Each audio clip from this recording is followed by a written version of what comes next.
हूँ मित्रों। तो बड़े भाई ये एपिसोड नंबर 1 का नाम है इसका रंग काला है किस किस का।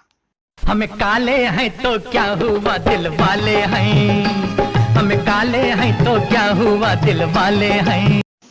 तो बड़े भैया सीरीज शुरू से शुरू करते हैं। तो बड़े भाई इस सीरीज का हमारा नायक है चिंटू त्यागी। तो चिंटू त्यागी नाम सुनकर एक पति पत्नी और वो के कार्तिक आर्यन मत समझ लेना इन्हें। तो बड़े भैया इनके बारे में तो इनके नाम का पहला अल्फाबेट से कुछ बयां कर देता है। ये एक नंबर के त्याग प्रेमी आदमी है। इन्होंने तो अपने टाइटल की इज्जत खुद ही बचा रखी है। इन्होंने सारे के सारे गुण त्याग दिया जो संदीप महेश्वरी में देना चाहते हैं। तो कैरी भाई का नाम लेकर चलिए शुरू करते बिना किसी अरे छोड़ो यार फालतू का कॉपीराइट इशू आ जाएगा। सिंपली स्टार्ट करते हैं। तो बड़े भैया ये बात है सन 2016 की। इस साल हमारे चिंटू भैया कॉलेज के सेकंड ईयर में थे, कर रहे हैं ये बीटेक। पता नहीं कैसे पहुंच गए कॉलेज घसरते घसरते। अब इन्होंने तो अपना ज्ञान भी त्याग दिया है। तब देखते भगवान भरोसे के पास होते हैं या नहीं होते। इनके नसीब में बेसिकली आज तक कभी खुशी नसीब नहीं हुई है, ना ही कभी जिंदगी में और ना ही फर्स्ट ईयर वाले क्रश के रूप में। तो खुशी की बात छिड़ी गई है तो हम भी कर देते थोड़ी सी खुशी की बात ही।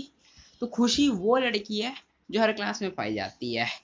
वो हर लौंडे की क्रश हुआ करती थी, सिर्फ प्रिया प्रकाश बैरियर के आने से पहले। तो बड़े भैया बेसिकली इस नाम में कुछ खास है। भले ही इसकी शक्ल रानू मंडल जैसी हो पर एटीट्यूड इस लौंडिया का ऑटोमेटिकली हो जाएगा दीपिका जैसा। तो बड़े भैया अब शक्ल की बात छिड़ी गई है तो हम भी बता देते हमारे त्यागी दी दिखते कैसे हैं। अब ये कतई ऋतिक रोशन नहीं है, ये इस क्रू के मेंबर जैसे दिखते हैं।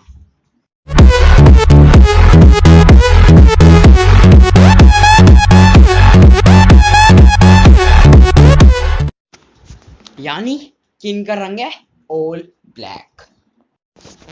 तो बेसिकली भाई हम जैसे काले और सावले लोग हम लोग अपना कॉन्फिडेंस खुद ही गिराते हैं।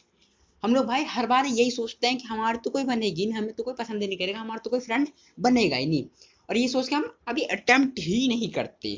तो यही काम हमारे चिंटू भी सेम करते थे। और ये लोग हर बार ये भूल जाते कि हमारे किशन कन्हैया भी काले थे और लेटेस्ट में हार्दिक भैया भी काले ही हैं। और भाभी देखो और ये प्रॉब्लम हमारे चिंटू भैया के साथ भी है। वो हरदम हर बारी अपने रंग से घिनाते ही रहते हैं। तो हमारे मित्र वो खुशी से तो करते थे परंतु कहने में उनकी टोर हो जाती थी। तो हमारे मित्र अब आप लोग ये सोच रहे होंगे कैसे निर्गुण और ध्यारी भक्ति को हमने हमारा हीरो कैसे बना लिया। तो आप ठीक ही ठाक सोच रहे हैं वैसे तो, लेकिन आपके हीरो की डेफिनेशन बिल्कुल गलत है। तो आप सबसे पहले अपना स्कल फोड़िए, फोर ब्रेन में घुसिए और जाके अपने हीरो के डेफिनेशन चेंज कीजिए। हीरो वो नहीं होता जिसकी कभी फटती नहीं, हीरो वो होता है जिसकी फटती है लेकिन दिखती नहीं। तुम्हारे मित्र ऐसे करते करते एक हफ्ते बीत गए। तो उनके दिमाग में से उनकी क्रश बिल्कुल फ्लश हो ही रही थी क्योंकि दिमाग में एक आया आइडिया। उन्होंने आइडिया लगाया कि वो तैयार करेंगे फर्स्ट ईयर के नोट्स खुशी के लिए और उसे जाके देंगे, कॉफी के लिए पूछेंगे और फिर कर देंगे प्रोपोज। तो उन्होंने ऐसा ही ठीक किया। तो वो गए, नोट्स दिया, कॉफी के लिए पूछा, गए कैफे, कॉफी पी, प्रपोज किया। पर उस सिचुएशन में खुशी इंग्लिश भूल गई। उनने आई लव यू का रिप्लाई हमारे तरह उन्हें चिंटूया कह दिया। अब चिंटूया को चिंटूया खुशी के नाम से सुन के चढ़ गई पिन्नक। उन्होंने जो नोट्स दिए थे उन्होंने वो नोट्स मांगे, खुशी ने कहा नहीं देंगे क्योंकि वो सिविक्स में अभी अभी फेमिनिस्ट का चैप्टर पढ़ के आई थी। उन्होंने ज्ञान देना शुरू कर दिया, फेमिनिस्ट हमारे साथ अत्याचार हो रहा है। तो हमारा चिंटू भाई कानपुर ये उनमें भी चढ़ गई पिंडक, करे भाई हमें चाहिए तो चाहिए। अब नोट्स कैसे मिलेंगे। तो हमारे ये दिल्ली में आ चुके थे चिंटू भैया, दिल्ली वाली शायरी अंग्रेजी में बोल दी। देखिए तो बाबा baa baa black sheep have you any wool why your ass cat should give me my notes back you dirty fool। फिर ये शायरी कहते हैं हमारे चिंटू भैया ने खुशी के हाथों से अपने नोट्स छीन लिए और सिचुएशन छोड़ के जाने लगे। तो जैसे ही वो सिचुएशन छोड़ के जा रहे थे कि पीछे से एक नया रूप धारणी दीदी ने उन्हें पकड़ लिया। अब पकड़ते ही उनने उनने उससे बोला कि ओए सुन मेरी बात, इट्स हर चॉइस कि वो तेरा प्रपोजल एक्सेप्ट करे या रिजेक्ट करे। Who gives you that right to snatch your notes from a girl. तो हमारे चिंटू भैया वैसे भी पिन्नक में थे ही, और कानपुरिया में आ गए वो, और क्या बैठे कि हमारे नोट्स हमारी मर्जी, जिसको दे, तुम कौन होते भैया मैं बोलने वाली, और निकल गए सिचुएशन छोड़ के। तो अब से ठीक 2 दिन के बाद हमारे चिंटू भैया को पता चल गया कि वो नेहा रूपधारिणी दीदी कौन थी। वो थी 2016 की student council winner and Netaji की बेटी। अब जब तक वो चिंटू भैया कॉलेज में रहे उनकी खूब खींची गई। फिर जैसे तैसे कर 2018 भी बीत गया और हमारे चिंटू भैया का प्रवेश होगा 2019 में। ये वो साल है जो रोहित शर्मा करे तो बहुत ही बढ़िया गया, परंतु ये साल हमारे चिंटू भैया के लिए भी ठीक ही ठाक गया, क्योंकि इस साल के बाद से वो निर्गुण और धारी नहीं रहे। तो आप लोग ये सोच रहे होंगे कि हमारे निर्गुण और धारी भैया में इतने सारे गुण कैसे आ जाएंगे। तो क्या हुआ, इनने बेसिकली 2019 में खाई एक यप्पी।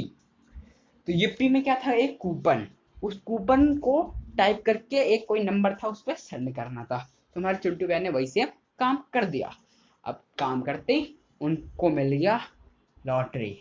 अब उस लॉटरी में क्या निकला उनको, ट्रिप टू, अरे गवानी छोटी सोचो बड़ा सोचो बड़ा, इनको मिला ट्रिप टू अमेरिका।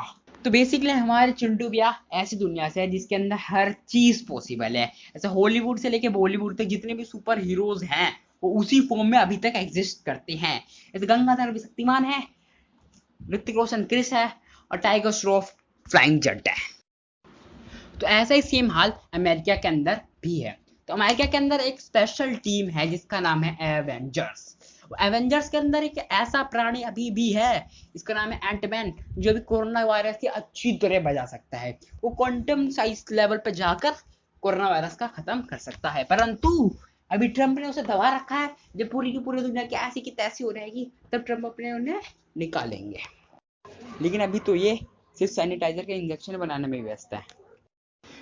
तो बेसिकली वो हमारे चिंटू भैया भी अमेरिका के अंदर आ चुके हैं। अमेरिका के अंदर वो आते ही सबसे पहले गए नाइस में, नाइस यानी न्यूयॉर्क सिटी में।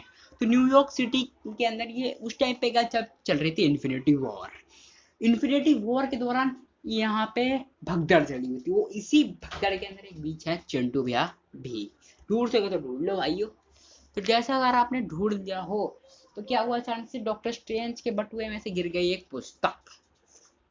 वो पुस्तक गिरते हमारे चिंटू मैंने पटक से उठा, इस पुस्तक को लेके उड़ गए। फिर वो होटल में चले गए। होटल में जाते उन्होंने फटाफट बुक खोली। बुक खोलते ही एज यूजुअल वो बुक के अंदर घुस गए, और सिंपल सा क्राइटेरिया होता है बुक से बाहर आने का कि हमें वो पूरी की पूरी बुक खत्म करनी पड़ेगी। तो एक स्पेशल चीज थी कि उस बुक के अंदर जो भी घुस जाएगा हर एक स्टोरी को एक्सपीरियंस ही करेगा। जैसे हमारे चिंटू बहन बुक के अंदर हमारी एंट्री, उनकी मुलाकात हुई हीलियम से। As usual she is the helper of every struggler.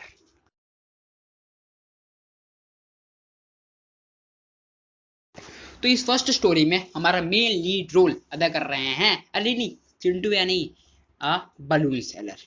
तो बलून सेलर के चर्चे पूरे के पूरे गांव में, क्यों? क्योंकि ये बहुत ही चतुर है। तो ये भैया क्या करते हैं कि जब भी इनकी बिक्री घटती है तो एक हवा में गुब्बारा उड़ा देते हैं, जिसके मन में, दूसरे बच्चों के मन में लालच उठती है, और इस लालच की वजह से वो इनके पास आते हैं, गुब्बारे खरीदते हैं, दोबारा इनकी बिक्री बढ़ जाती है। तो ये सिचुएशन देखकर हमारे चिंटू भैया, जो अपने काले रंग से घृणा करते हैं और अपने काले रंग को हर जगह घुसेड़ देते थे, वो इन भैया के पास चले जाते हैं और भैया से पूछ बैठते हैं कि गुब्बारा भैया, अगर इस गुब्बारे का रंग काला होगा तो भी क्या ये उड़ेगा? फिर हमारे गुब्बारे वाले भैया ये कहते हैं कि मेरे भाई, ये जो गुब्बारा है ये अपने रंग की वजह से नहीं उड़ता, अपने अंदर भरी हुई चीज की वजह से उड़ता है। ठीक वैसे ही इंसान अपने बाहरी रूप की वजह से ऊपर नहीं उठता, अपने अंदर भरे गुणों की वजह से उड़ता है। तो बड़े भाई आगे बढ़ते रहिए, हमारे चैनल को लाइक कीजिए, सब्सक्राइब कीजिए, घंटा बजाइए, 2 दिन से बड़ी मेहनत करिए आपके लिए, तो हमें अच्छा लगेगा, इसलिए कर दीजिएगा और ये गाना सुनते रहिए। हम दीवाने हो गए हैं आपके।